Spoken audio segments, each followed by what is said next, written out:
Hello, ladies and gentlemen. My name is Mafi Emmanuel. Welcome to a brand new video. If this is your first time, please subscribe. Now, let me quickly say this. As a Nigerian, I love Ghanaians, but you see, let me just say this: dear Ghanaians, Nigerians are not your problem.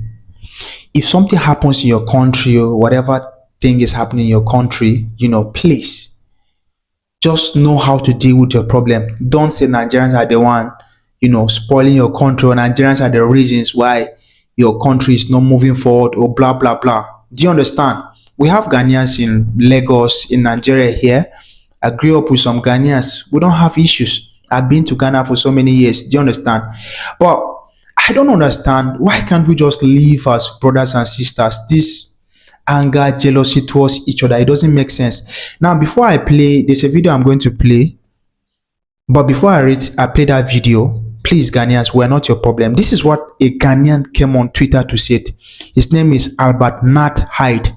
He's a Twitter influencer, a very big one in Ghana. This is what he said. He says, this popular Jama guy, Atom, went missing days ago. His body was found today, dead in a bush.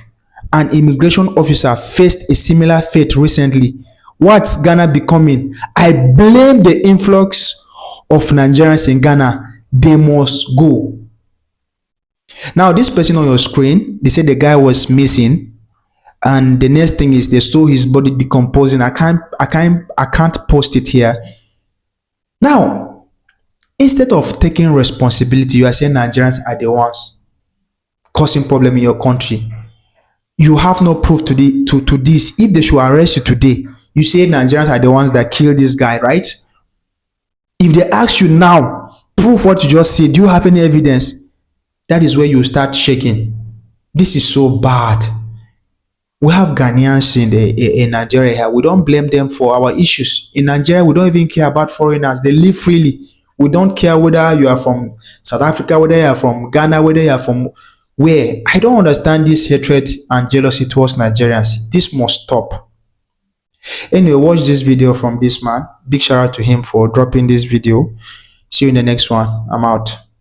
Migration is as natural as breathing, as eating, as sleeping. It is part of life, part of nature, and as Ellsworth Huntington puts it, history in its broadest aspect is a record of man's migration from one environment to another. So Ghanaians, be it known that Nigerians are not your problem. Antonio Guterres once said, migration powers economic growth, reduces inequality, and connects diverse societies. But yet, he won. It is also a source of political tension and human tragedies. And it is that human tragedy I felt when I listened to a video made by one guy named Cyrus of Tonton Network in Ghana. The video was actually sent to me by my friend and brother Mudia of Africa.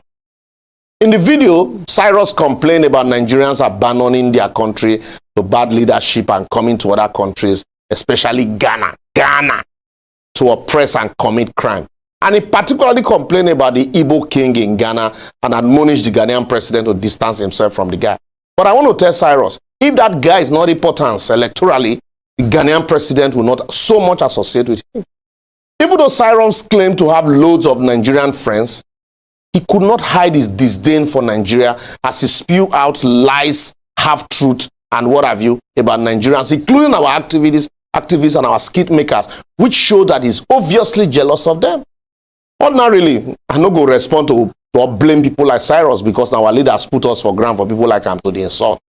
But for posterity and for the hard-working Nigerians who are making a mark in all fields of human endeavor across the globe, there's need to respond, set the record straight, and raise their shoulders high.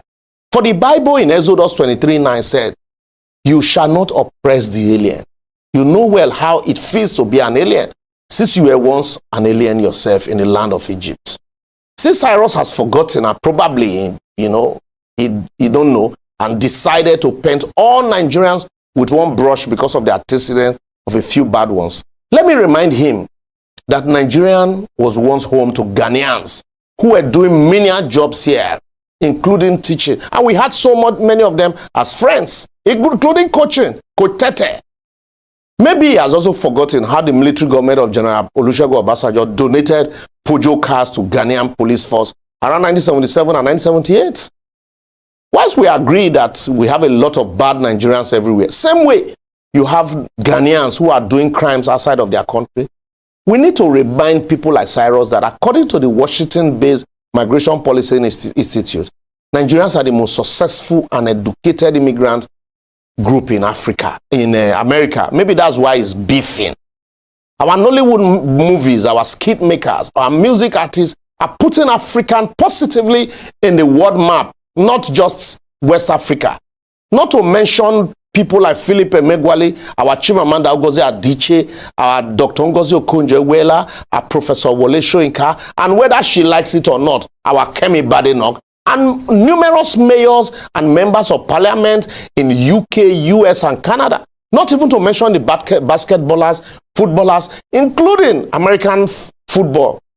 And now, let me drive it home, because at the verse, you know, the Ghana should remember why we choose to mention bad eggs. Let me remind him of the Nigerian banks and companies setting up shops in Ghana and providing employment opportunities for Ghanaians. Corporations like Zenith Bank, Access Bank, Guaranty Trust Bank, Fidelity Bank, and even fintechs like Flutterwave, Plenty Waka, Remis Capital Ventures Garden, Multigate Solutions, Sandbox Software, Bento Technologies, and Instant Payment Solutions.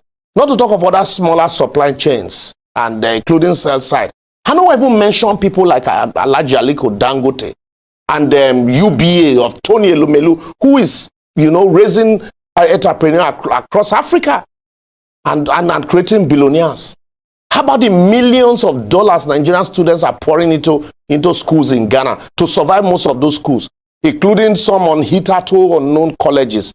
I don't even want to mention the hotels that Nigerians are patronizing there. And a few months from now, we're also going to Ghana to celebrate the African Bar Annual Conference. And Nigerians will be the highest number of troops there. See, Ghana that was so bad that they had to knock off some zeros from their currency. They talk when others they talk.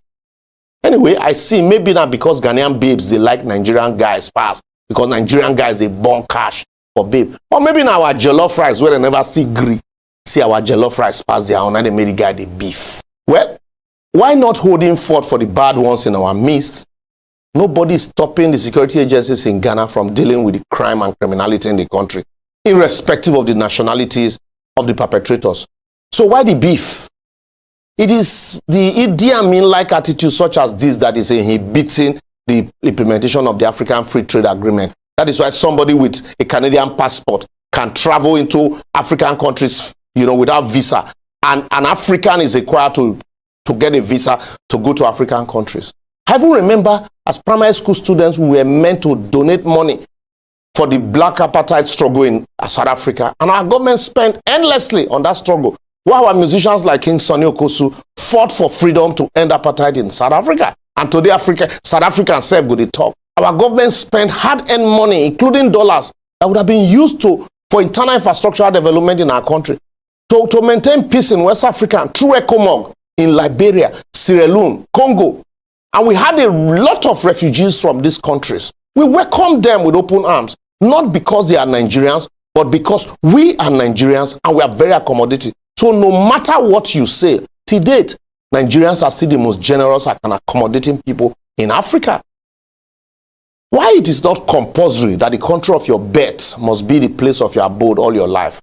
Be it known that not all those who criticize our government that lives abroad. Our awesomeness as a country makes us always want to, you know, talk about the affairs of our country wherever we find ourselves. And majority of us are here in Nigeria, putting our government on its toes, as our agency like EFCC and ICPC are working tirelessly to eradicate fraud in our country. So face your small front and not use Nigeria to trend. But I will therefore advocate. First it was South Africa, now Ghana. Very soon, countries like Benin Republic say they tell us to go home. Shameful. Our leaders should use this opportunity to correct the challenges in the country by embarking on necessary reforms and measures that will give us again our bragging right, no matter how bitter at the beginning, provided we get it right subsequently, instead of allowing unknown people to use us to trend unnecessarily. Anyway, before I two verse, make I leave on here so that I can hear from you, your own comment in your comment section. Do not forget to subscribe and also feel free to share. But migration is a universal human experience of resilience, adaptation, and the enduring human quest for knowledge. But however, always remember, if you find yourself in Rome, learn to live like the Romans. Don't commit crime in another man's country. See you next.